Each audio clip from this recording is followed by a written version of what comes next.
Assalamualaikum warahmatullahi wabarakatuh. Jumpa kembali dengan saya Agustiana Merdekawati. Kali ini saya akan membahas mengenai teori aplikasi dan terminologi graf.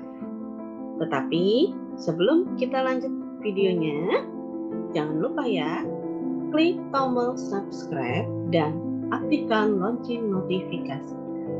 Jangan lupa ya.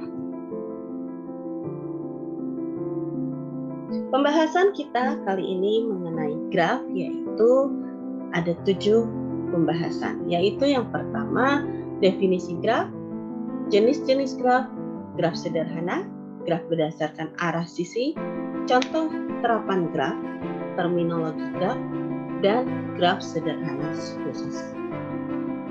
Selanjutnya, apa itu graf? Graf digunakan untuk mempresentasikan objek-objek diskrit dan hubungan antar objeknya. Representasi visual dari graf dengan menyatakan objek dinyatakan dengan simbol atau dengan bentuk berupa simpul atau disebut dengan vertex, poin, not, noktah, bulatan, atau titik. Hubungan antar objek dinyatakan dengan garis yang disebut dengan ruas atau edge atau yang disebut dengan rusuk. Jadi, kalau dilihat dari gambar ini, titik-titik ini adalah simpul atau poin atau not atau noktah atau bulatan.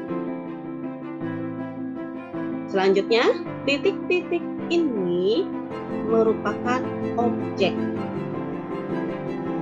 di mana objek-objek ini akan terhubung dengan ruas atau rusuk atau yang disebut edge.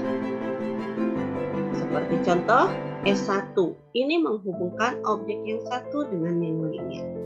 Begitupun E3, E4, E5, E6, E2.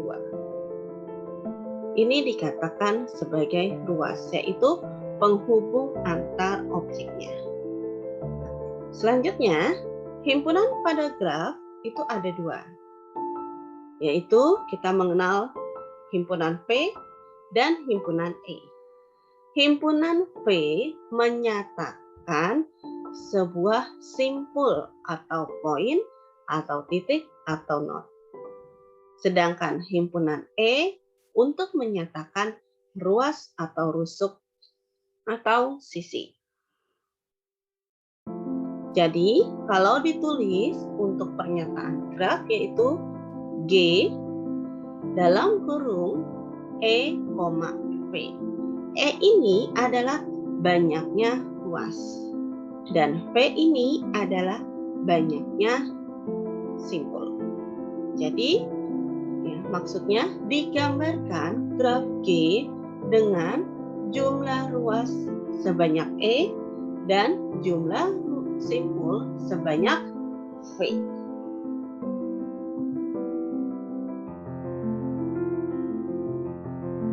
Selanjutnya, himpunan graf di sini sebagai contoh, diketahui V mengandung 4 simpul, yaitu A, B, C, D. Dan E mengandung 5 ruas, yaitu ada E1, E2, E3, sampai dengan E5.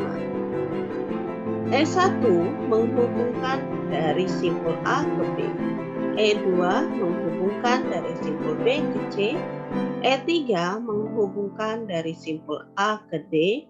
E4 menghubungkan dari simpul C ke D, E5 menghubungkan dari simpul B ke D. Jadi kalau digambarkan, pertama kita gambarkan dahulu simpulnya, yaitu ada A, ada B, ada C, ada D. Setelah kita menggambarkan simpulnya, selanjutnya yaitu kita menggambarkan ruasnya, yaitu di sini ruas pertama A ke B, berarti kita tarik garis dari A ke B. Ini adalah E1. Selanjutnya,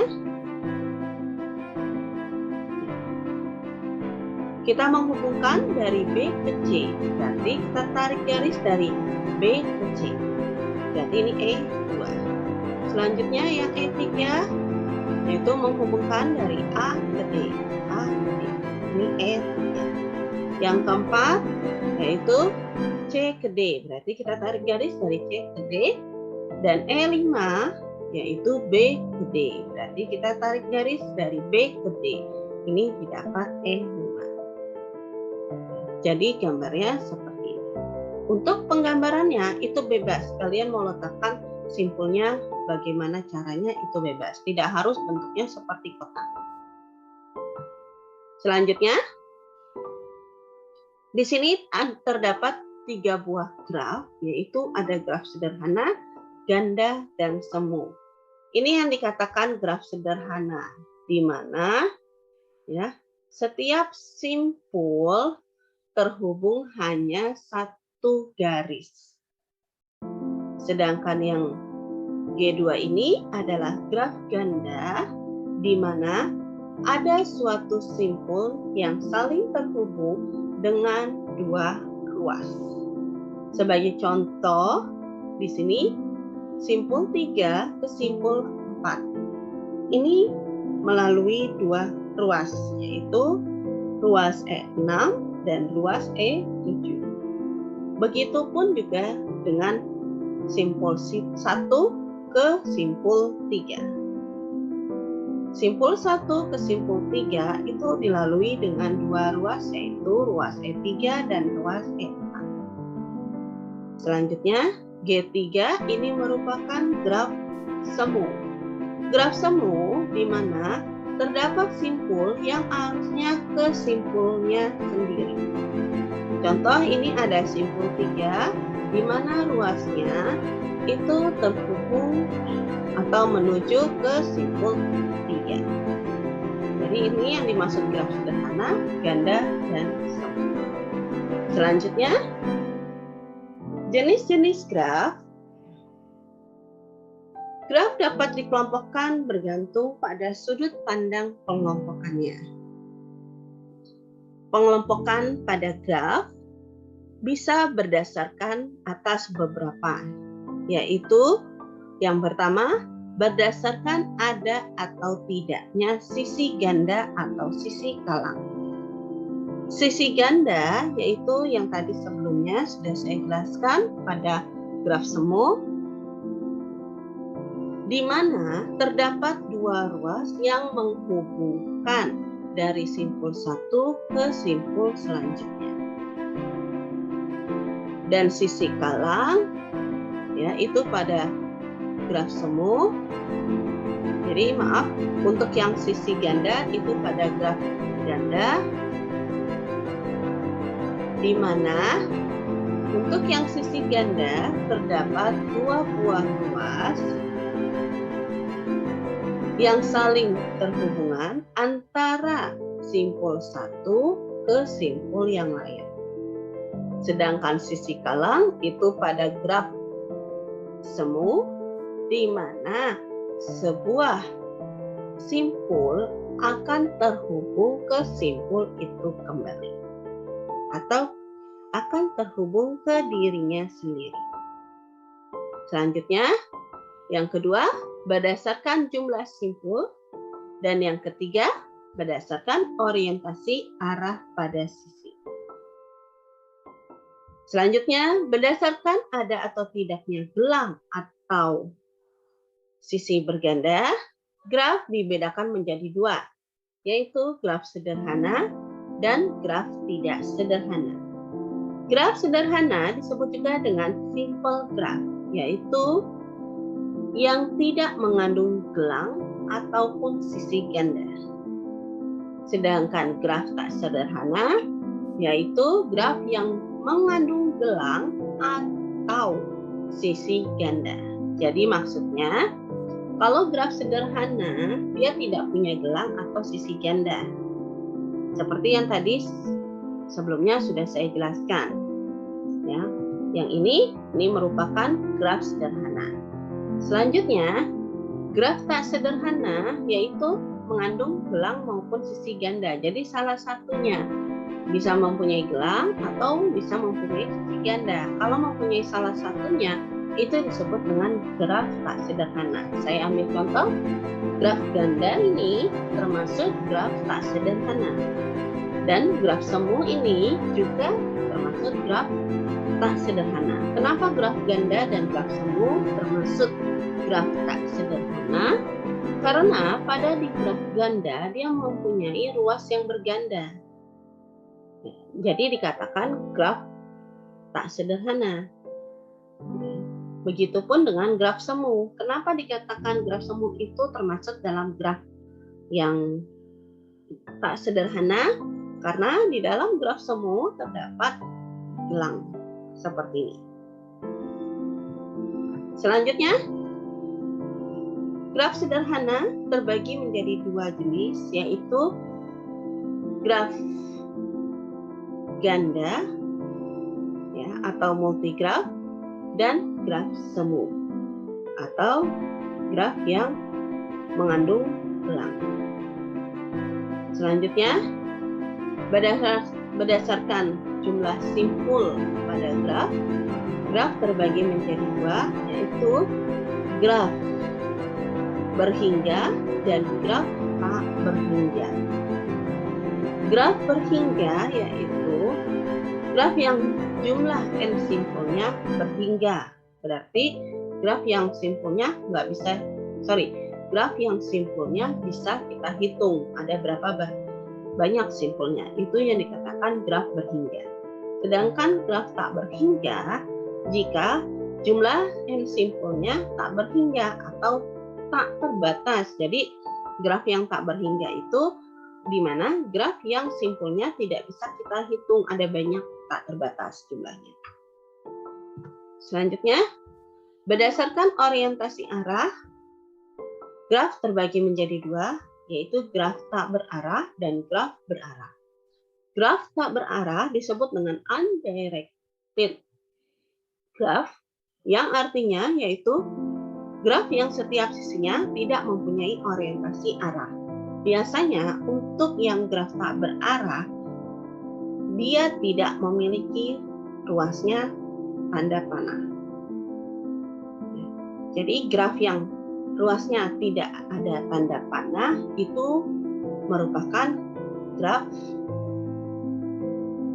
tak berarah. Sedangkan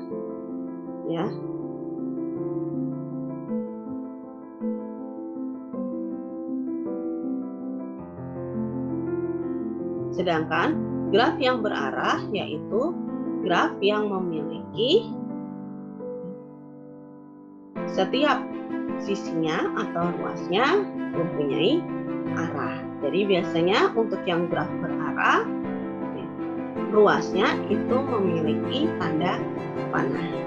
Jadi kalau untuk yang graf tak berarah, simpul asal atau FI ke simpul FK atau simpul tujuan akan sama dengan simpul tujuan ke simpul VI. Sedangkan untuk yang graf berarah,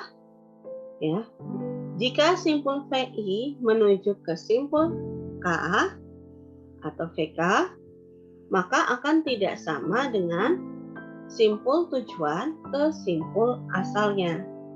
Sebagai contoh, graf yang tak berarah, ini graf yang tak berarah. Ya, jadi ketiga graf ini merupakan graf yang tak berarah. Kenapa? Karena ketiga graf ini dia tidak mempunyai arah atau tidak mempunyai tanda panah. Jadi pembacaannya bisa bolak-balik. Jadi misal PI-nya adalah 1, PK-nya adalah 2. Berarti dari 1 ke 2 akan sama dengan 2 ke 1. Jadi kita membacanya simpul A, simpul 1 ke simpul 2 sama dengan simpul 2 ke simpul 1. Beda dengan graf yang berarah. Saya ambil contoh.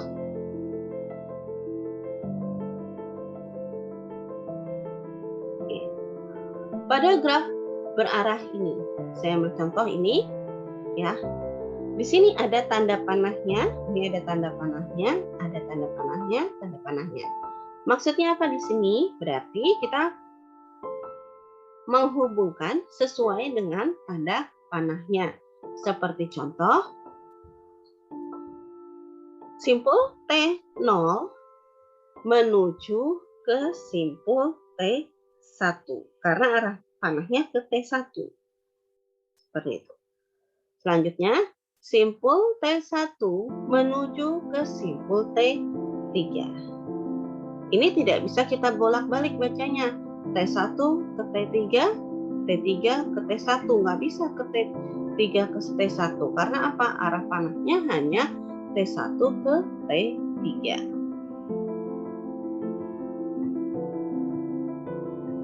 Selanjutnya, kita masuk ke terapan graf.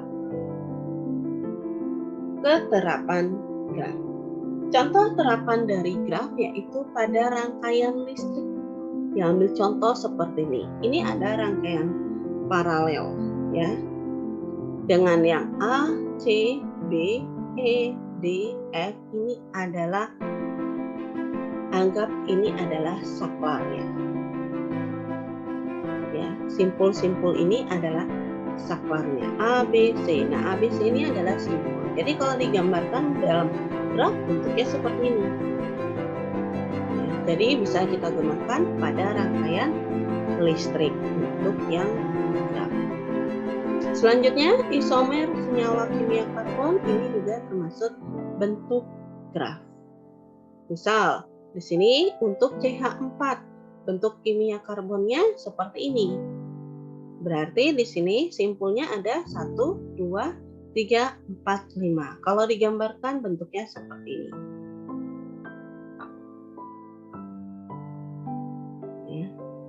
Next, contoh terapan graf berikutnya yaitu transaksi konkuren pada data terpusat. Diambil contoh, pada bidang informatika dalam basis data terpusat melayani beberapa transaksi yang dilakukan secara bersamaan. Transaksi tersebut bisa berupa pembacaan dan penulisan terhadap data yang sama. Persoalannya di sini bisa saja terjadi sebuah deadlock, yaitu keadaan yang timbul akibat transaksi yang saling menunggu atau disebut dengan hang. Jadi di sini digambarkan ada transaksi T0, T1, T3, T2. Di sini T0 menunggu transaksi T1 dan T2.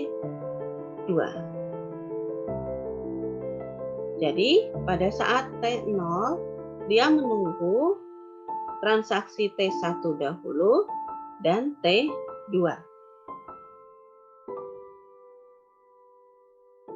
Selanjutnya transaksi T2 menunggu transaksi T1.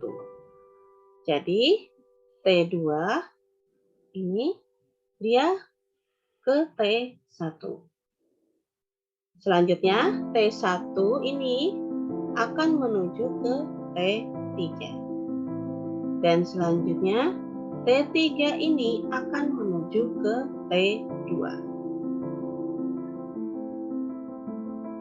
Next, terapan graf berikutnya yaitu pada pengujian program. Jadi pada saat kita menguji sebuah listing program, itu kita bisa buatkan bentuk grafnya. Diambil contoh di sini ada statement read X. Ya.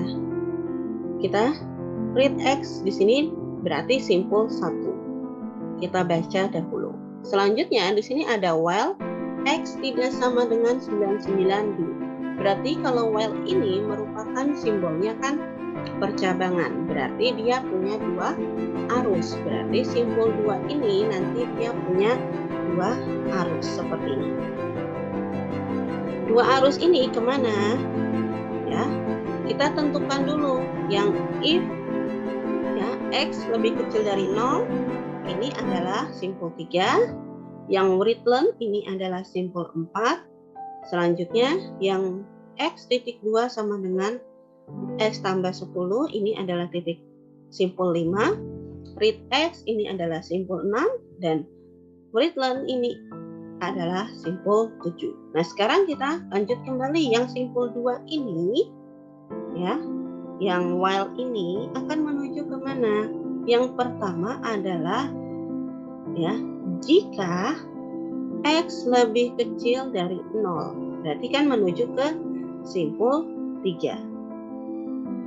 Ya, itu kalau while-nya ya terpenuhi. Tapi kalau tidak terpenuhi, maka dia langsung ke Wheatland. Ya, berarti menuju ke simpul 7. Selanjutnya dari 3 ini berarti kan if lebih kecil dari 0. If lebih kecil dari 0 ini juga berarti kan berupa simbolnya percabangan. Berarti dia punya 2 arus. Arus yang pertama masuk ke Wheatland. Wheatland itu simpul ke-4. Ini simpul ke-4. Selanjutnya kalau else berarti kalau yang selain itu percabangannya berarti X titik 2 itu merupakan simpul 5, berarti ke simpul 5. Selanjutnya dari simpul 4 kemana? Dari Wheatland ini. Dari Wheatland ini ya akan langsung ke read X, berarti baca X-nya ke 6. Dan simpul 5 pun langsung ke baca 6, ya kan? Ini dari 5 ke baca X. Ke simpul 6. Dari simpul 6 kemana dari sini? Dari sini akan kembali ke if atau ke while. Dari sini akan balik ke while. Karena apa? Proses if-nya sudah habis, maka dia akan mengulang kembali. Berarti menuju ke proses while, yaitu simpul 2. Ini contoh terapan graf pada pengujian program. Selanjutnya, kita masuk terminologi graf. Terminologi yang sering dipakai yaitu yang pertama, ketetanggaan atau adjacence. Adjacence yaitu dua simpul yang dikatakan bertetangga bila keduanya terhubung langsung. Sebagai contoh, simpul 1 bertetangga dengan simpul 2. Simpul 1 bertetangga atau terhubung dengan simpul 3. Jadi simpul 1 bertetangga dengan simpul 2 dan simpul 3. Simpul 1 tidak bertetangga dengan simpul 4. Jadi adjacence itu yang hanya bertetangga saja. Selanjutnya, ya, adjacence di sini dapat menghasilkan sebuah matriks yang disebut dengan matriks adjacency, yaitu dengan cara AIJ bernilai P atau bernilai 1 jika P buah ruas menghubungkan simpul I ke simpul J. Berarti ya akan menghasilkan nilainya 1 atau P atau berapapun yang akan kita inginkan ya, asalkan terhubung dari PI ke PJ. Sebagai contoh di sini terdapat sebuah graf seperti ini. Selanjutnya kita buat matriks ruasnya terlebih dahulu. Matriks ruas ini yaitu yang menghubungkan antar ruasnya. Sebagai contoh di sini, V1 terhubung ke V2, berarti 1 terhubung dengan 2. V1 terhubung dengan V3, berarti 1 dengan 3. V1 terhubung dengan V4, berarti 1 dengan 4. Selanjutnya V1 terhubung dengan V5, berarti 1 dengan 5. Selanjutnya V2. V2 terhubung dengan V3. Sudah ada. Selanjutnya V2 terhubung kemana lagi? sudah tidak ada. V3 terhubung ke V4, ini ada. V3 terhubung ke V5, ada. Dan yang terakhir V4 terhubung ke V5.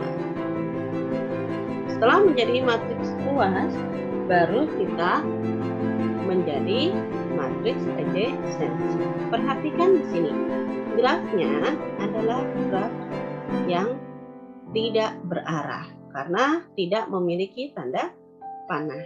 Jadi kita bacanya bolak-balik. V1 ke V2, berarti V1 ke V2. Berarti juga V2 ke V1, V2 ke V1. Kita beri nilai 1. Selanjutnya 1 ke 3, 1 ke 3, kita beri nilai 1 ini. Selanjutnya 3 ke 1, 3 ke 1, ini kita beri nilai 1, dan seterusnya. Yang tidak ada hubungannya, yang tidak ada matriks luasnya, maka kita beri nilai 0. Selanjutnya, terminologi graf yang selanjutnya yaitu graf persisian atau insidensi. Insidensi untuk sembarang sisi atau edge yaitu barisan simpul VJ dengan barisan simpul K. Jadi E bersisian dengan simpul VJ. Berarti kita melihatnya dari ruasnya. Ya, diambil contoh. Sisi 23, sisi simpul atau sisi ruas dari 2 ke 3, ya, berarti bersisian dengan simpul 2 dan 3. Kalau ruas 2, 4, berarti akan bersisian dengan simpul 2 dan 4. Kalau ruas 1 dengan 2, ruas 1 dengan 2 berarti yang ini tidak bersisian dengan simpul 3 dan 4. Karena seperti ini ya, jauh 3 dan 4-nya di sini. Itu yang dikatakan insidensi. Selanjutnya kita masuk ke matriks insidensi. Jadi matriks insidensi di sini bernilai 1 bila ada ruas EJ berujung di simpul VI dan bernilai 0 jika tidak berujung pada simpul VI. Jadi diambil contoh seperti ini. Ya. Ini untuk penggambaran matriksnya ya, simpul dengan ruas. Yang ini adalah simpul V1, V2, V3, V4, V5. Ini adalah ruas E1, E2, E3 sampai dengan E8. Kita membacanya yaitu E1. E1 di sini ya. E1 menghubungkan simpul yang mana? Simpul V1 dan simpul V2. Berarti E1 ini simpul V1 kita beri 1 dan simpul V2-nya kita beri 1. Selanjutnya kita masuk ke E2. E2 ini. E2 terhubung dengan V1 dan V3. Berarti E2 untuk V1-nya kita beri nilai 1, untuk V3-nya kita beri nilai 1. Selainnya yaitu 0. Selanjutnya E3. E3 yaitu menghubungkan V2 dengan V3. V2-nya kita bernilai 1, V3-nya kita beri nilai 1. Yang lainnya ruas E3 dengan simpul yang lainnya kita beri nilai 0. Dan seterusnya sampai E8. Selanjutnya simpul yang terpencil, yaitu simpul yang tidak mempunyai sisi yang bersisian dengannya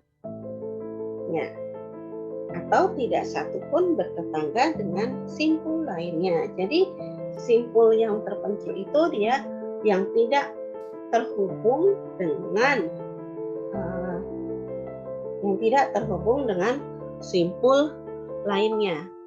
Diambil contoh adalah ini adalah yang F.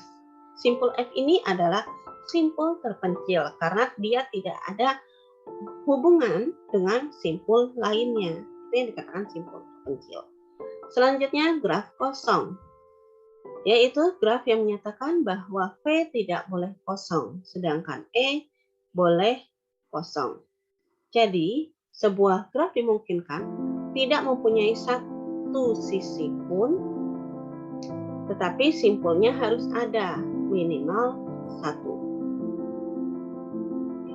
Jadi, ini ya adalah graf kosong. Ya. Jadi ini adalah graf kosong, berarti graf itu boleh ada simpul yang tidak mempunyai ruas, tapi paling tidak ya masih terdapat simpul yang lainnya yang masih punya ruas. Itu yang dikatakan graf kosong. Selanjutnya, degree adalah derajat pada simpul. Derajat pada simpul. Nah, kalau misalnya seperti ini, maka derajat simpulnya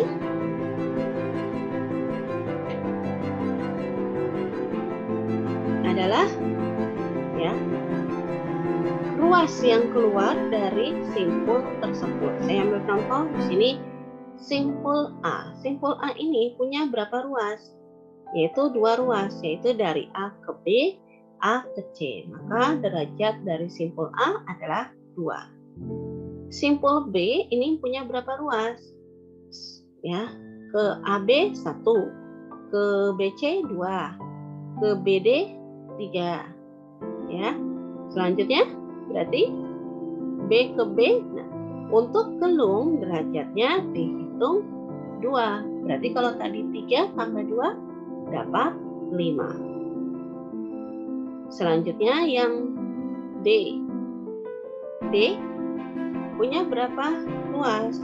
Yaitu ke B 1, D ke C 1, berarti ini 2. D ke E 1, berarti 3. Jadi derajat simpul C adalah 3. Selanjutnya ya itu untuk simpul D. Selanjutnya simpul C, tadi belum ya. Simpul C kemana? Ke B 1. Simpul C ke A 2. Simpul C ke D 3. Berarti dia simpul C-nya punya 3. Sekarang yang E. E dia terhubung ke D saja, berarti cuma 1. Selanjutnya F.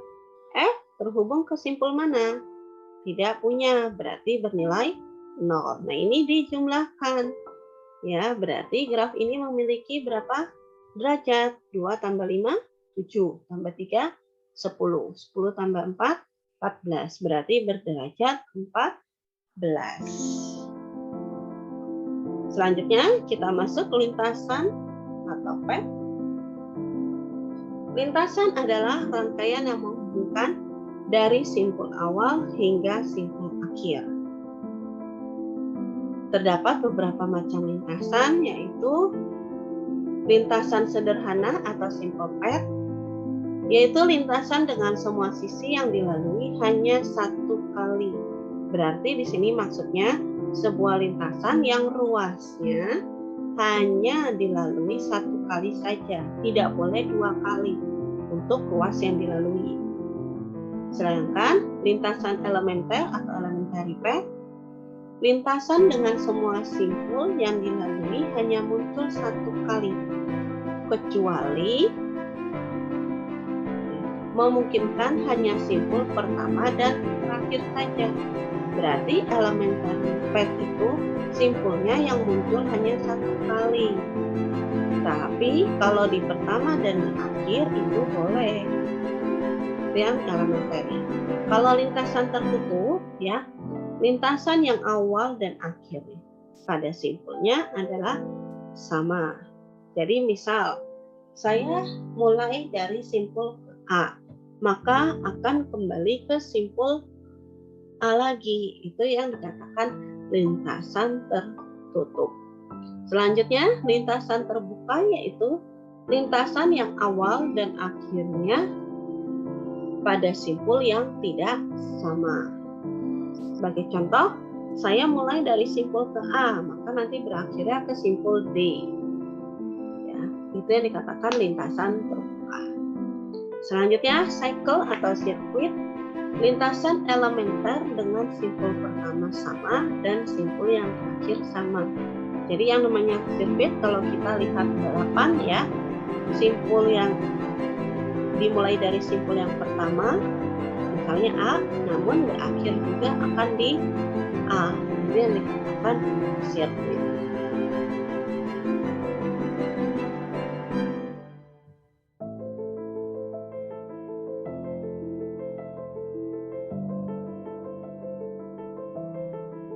Selanjutnya, panjang sirkuit adalah jumlah sisi dalam sirkuit tersebut. Sirkuit sederhana adalah sirkuit yang semua sisi yang dilaluinya hanya satu kali. Jadi sirkuitnya hanya satu kali. Ya. Sebagai contoh, ini untuk yang sirkuit atau cycle atau siklus, dimulai dari simpul 1, simpul 2, simpul 3, simpul 1. Berarti simpul 1 ke simpul 2, simpul 2 ke simpul 3, simpul 3 ke simpul 1. Ya. Kita lihat ini termasuk sirkuit karena apa? Dimulai di simpul 1 dan berakhirnya juga di simpul 1. Tapi ini pun juga dikatakan sirkuit sederhana. Karena apa? Atau lintasan sederhana. Karena apa? Semua sisinya hanya dilalui satu kali. Selanjutnya, terhubung. Terhubung itu adalah apabila dua buah simpul ya dari V1 dan V2 terdapat lintasan atau terdapat ruas yang menghubungkan dari V1 ke V2. Itu yang dikatakan terhubung. Selanjutnya, pohon. Pohon ini juga merupakan graf, tapi graf yang tidak mempunyai sirkuit. Selanjutnya, upagraf atau subgraf dan komplement graf. Upagraf di sini adalah suatu graf yang merupakan bagian dari graf lain. Sedangkan komplement upagraf kebalikan dari graf yang lain. Saya ambil contoh seperti ini. Ini ada graf yang semulanya seperti ini bentuknya. Nah, upagraf itu apa? Kita mau buat upagraf. Upagraf itu suatu graf yang merupakan bagian dari graf lain. Berarti kita mengambil bagian dari graf yang ini. Nah, yaitu bentuknya seperti ini. Ya. Sedangkan komplement upagrafnya yaitu selain komplement ini. Berarti sisanya yaitu yang ini kan. Yang melengkung ini. Nah, berarti ini komplement upagraf. Sisa dari upagraf. Itu yang dikatakan upagraf dan komplement upagraf. Selanjutnya, upagraf tentang suatu graf bagian yang memuat semua simpul graf asalnya.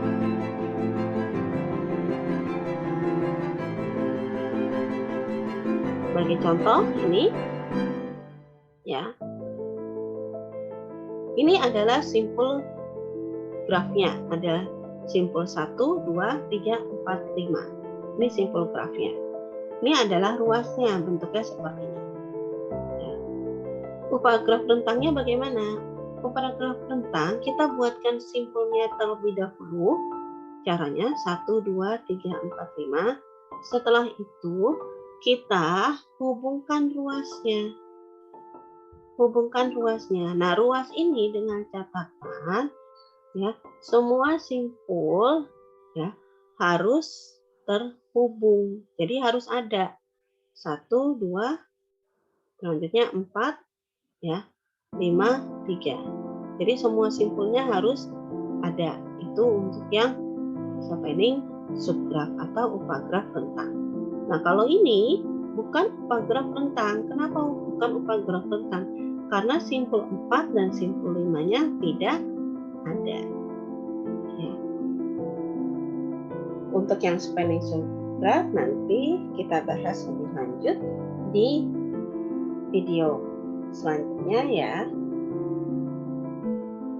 Selanjutnya kita masuk yang cutsheet dari graf yang terhubung, yaitu himpunan sisi yang bila dibuang dari G menyebabkan G tidak terhubung, jadi cutsheet menghasilkan dua buah komponen.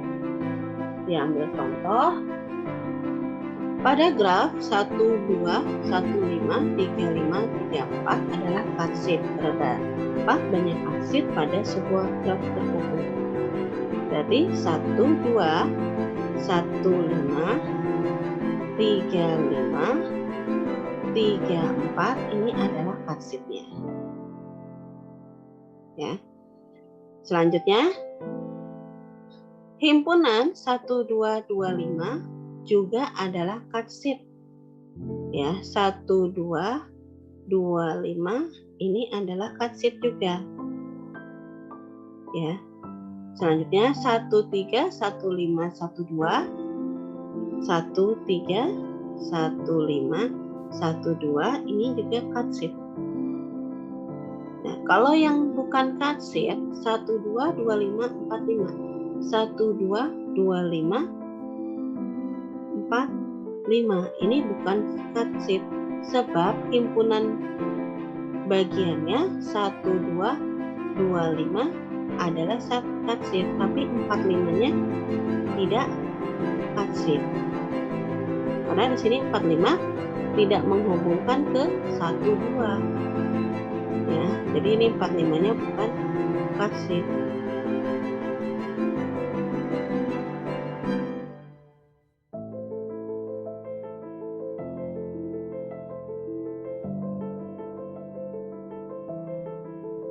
Selanjutnya, graf berbobot. Di sini, graf berbobot adalah graf yang memiliki harga atau bobot atau label atau nilai. Nah, di sini seperti contoh A, B, 3, A ke C, 4. Nah, untuk bobot ini bisa menyatakan sebuah jarak antar kota, bisa menyatakan biaya perjalanan, bisa menyatakan waktu tempuh ya pada sebuah simpul satu ke simpul lainnya. Ini yang dikatakan bobot. Jadi tergantung konteks soalnya nanti, apakah untuk menentukan jarak atau waktu tempuh atau biaya atau ongkos dari daerah satu ke daerah berikutnya seperti itu. Selanjutnya kita masuk graf sederhana khusus. Graf sederhana khusus di sini yang pertama ada graf lengkap. Graf lengkap ini sebagai contoh ya merupakan graf sederhana yang setiap simpulnya mempunyai sisi ke semua simpul yang lainnya. Jumlah sisi pada graf lengkap yaitu N dalam kurung N dikurang 1 bagi 2. N ini menyatakan simpul. Jadi misalnya di sini ada graf K1 namanya. Simpulnya adalah 1. Berarti berapa ruasnya? Nah, untuk menentukan ruasnya berarti simpulnya 1. 1 dikali 1 dikurang 1. 1 dikurang 1 kan 0. Ya, 0 dikali 1, 0. 0 bagi 2 tidak bisa. Berarti ruasnya adalah tidak ada. Nah, sekarang ini graf K2. Simpulnya ada 2. Berarti kalau simpulnya 2, berapa ruasnya? 2 dikali 2 kurang 1. 2 kurang 1, 1. 1 kali 2, 2. 2 bagi 2, 1. Nah, berarti ini ruasnya adalah 1. Selanjutnya, ya, graf ketiga, K3. K3 di sini ada 3 simpulnya. Berapa ruasnya? Berarti yang kita bisa buat, ya, 3 dikali 3 kurang 1. 3 kurang 1 adalah 2. 2 kali 2. Sorry, 2 kali 3, 6. 6 bagi 2 hasilnya adalah 3. Ini berarti luasnya ada 3. Ya kan, benar? Luasnya ada 3. Itu cara menentukan untuk graf lengkap. Selanjutnya, graf lingkaran, yaitu graf yang sederhana yang setiap simpulnya berderajat 2. Jadi graf lingkaran itu yang setiap simpulnya mempunyai derajat 2. Contohnya yaitu hubungan pada nan. Benar tidak ini? Kita cek punya derajat 2. Derajat 2 itu berarti dalam satu simpul dia mempunyai 2 ruas. Saya mencontoh. Simpul yang titik ini punya derajat 2, punya 1, 2. Yang ini 1, 2. Yang ini juga kita cek pojok atas 1, 2. Yang ini yang di bawah 1, 2 dan seterusnya. Itu yang dikatakan graf lingkaran. Selanjutnya, graf teratur atau regular graph. Graf sederhana yang setiap simpulnya mempunyai derajat yang sama.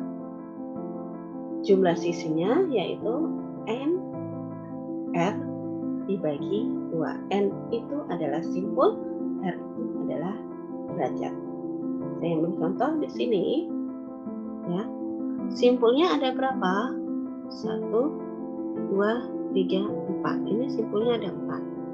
Derajatnya ada berapa? Nah, derajatnya kita hitung. Yang untuk yang ujung sini berarti derajatnya 1, 2, 3. Berarti 3. Yang titik ini, simpul ini 1, 2, 3. Ya. Itu juga 3. Berarti 6. Ya.